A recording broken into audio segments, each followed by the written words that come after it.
Anji Anji Anji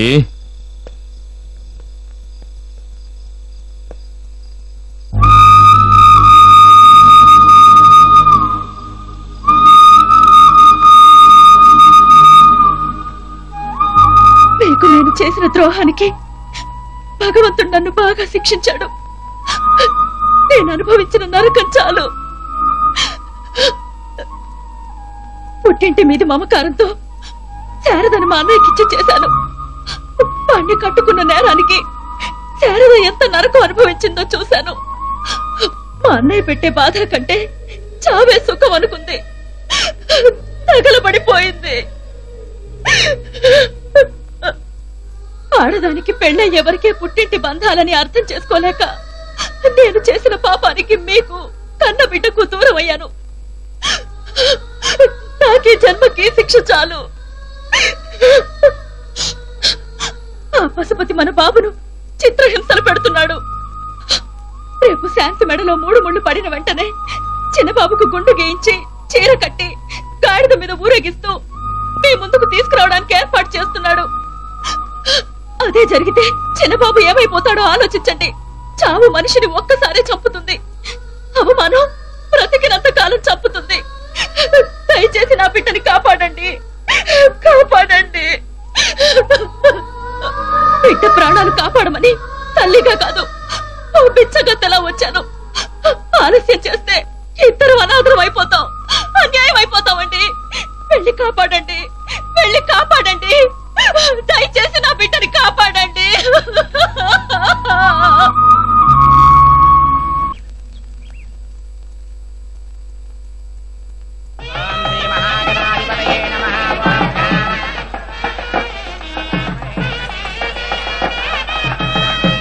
daddy ఏంటి అక్కడ చూడు.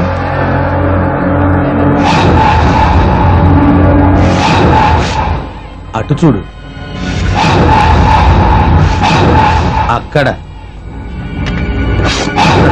ఇది మాత్రమే కాదు డాడీ, కళ్యాణ మంటపం చుట్టూ మన మనుషుల్ని ఇలాగే ఏర్పాటు చేశాను. ఆ రాజాగాడు వస్తాడని భయపడుతున్నావా? వాడు లేవడానికి ఇంకో 7 సంవత్సరాలు పడుతుంది డాడీ. కానీ వాడి బాబు ఒకడు ఉన్నాడుగా, వాడి కోసం ఈ ఏర్పాట్లు. వాడు కోరలు పీకేసిన పామురా, వాడి గురించి భయపడదు, నేను చూసుకుంటా.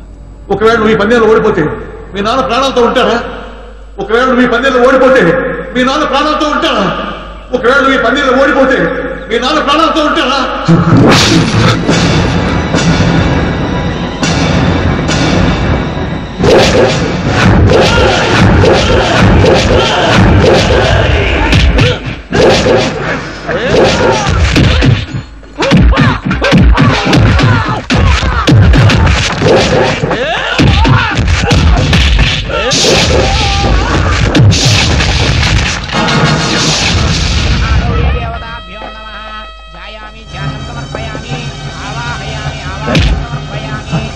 పంతులు, ఆ మంత్రాలు ఆపి ముందు తాళి కట్టించు. ముహూర్తానికి ఇంకా 10 నిమిషాలు టైం ఉందయ్యా. ముహూర్తంతో పని లేదు, ముందు తాళి కట్టించు. అలాగేనయ్యా.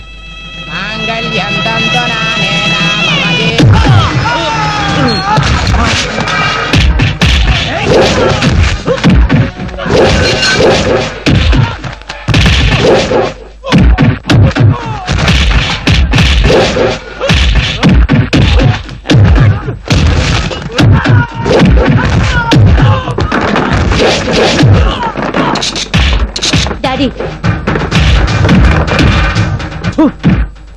నిన్ను కనే కన్నా కుక్కని కన్నా బాగుండేది. ముందు వాణ్ణి చంపి తర్వాత నీ సంగతి చూస్తా.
రాజా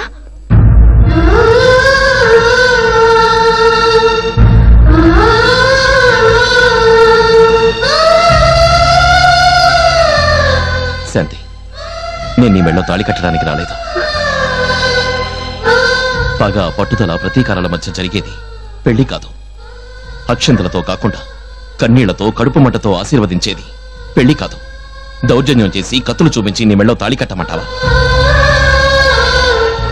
అదే జరిగితే మీ నాన్నకు నాకు తేడా ఏమిటి?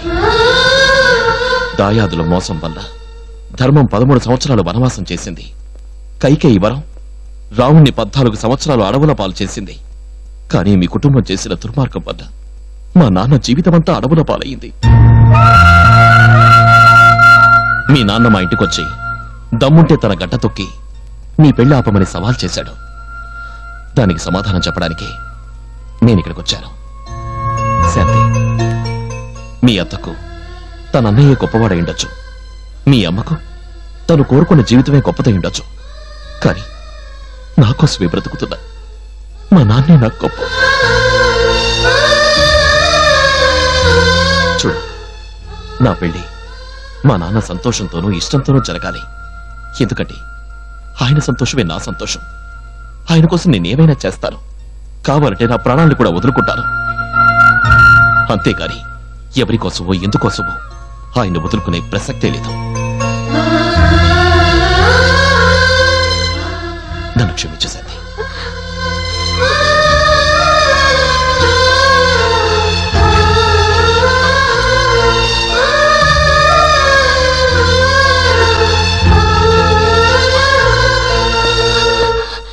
మాయా, మా అత్తయ్య మీకు చేసిన ద్రోహం ఒక కూని కంటే క్రూరమైందే కాదని నేను అంటలేదు. కానీ ఆమెకు క్షమాపణే లేదా మావయ్య? తప్పు చేసిన వాళ్ళు తమ తప్పును తెలుసుకొని మంచివాళ్లుగా మారటమే మానవత్వం అని మీరంటారట కదా, అదంతా ఒట్టి మాటలేనా? అత్తయ్య చేసిన దానికి మీకు మీరు శిక్ష వేసుకున్నారే, ఎందుకని? ప్రేమను చంపుకోలేక. ఆ రోజు మా నాన్న నరకుండా వదిలేశారే, ఎందుకని? మీ చెల్లెలు విధవవుతుందని మీ చెల్లెల మీద మమకారం చంపుకోలేక. కానీ మీరు దాచుకున్న ప్రేమ మమకారం ఏ తప్పు చేయని నన్నెందుకు శిక్షించాలి మావయ్య? ఆడది పెళ్లికి ముందు ఎలా ఉండకూడదనడానికి మా అమ్మ ఒక ఉదాహరణ. పెళ్ళైన తర్వాత ఆడది ఎలా ఉండకూడదనడానికి మా అత్తయ్య జీవితమే ఒక ఉదాహరణ. అలాంటి తల్లి కూతురుగా, ఇలాంటి అత్త కోడలుగా నేను మిగిలిపోయానని అందరూ వేలెత్తి చూపేలా నన్ను చేయకండి మావయ్య, నన్ను చేయకండి మావయ్య, నన్ను చేయకండి. ఎందరో అనాథలను ఆదుకున్న మీకు నేను అనాథలా కనిపించలేదా?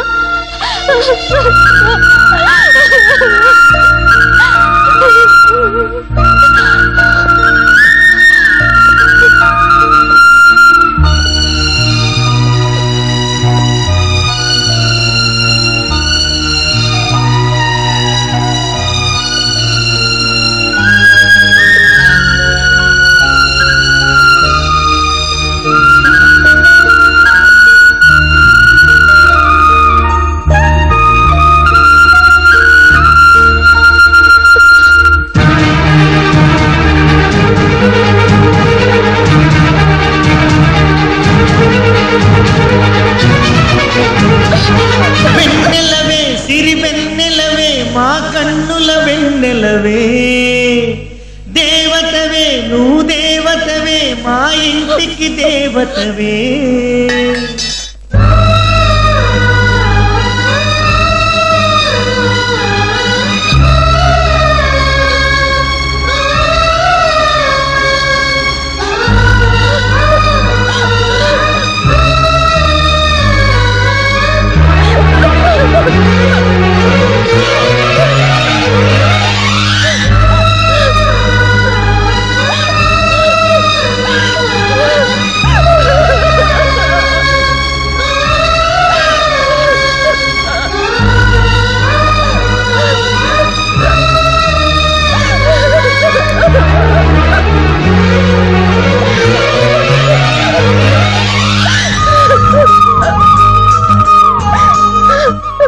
దేవతవే నువ్వు దేవతవే మా ఇంటికి దేవతవే.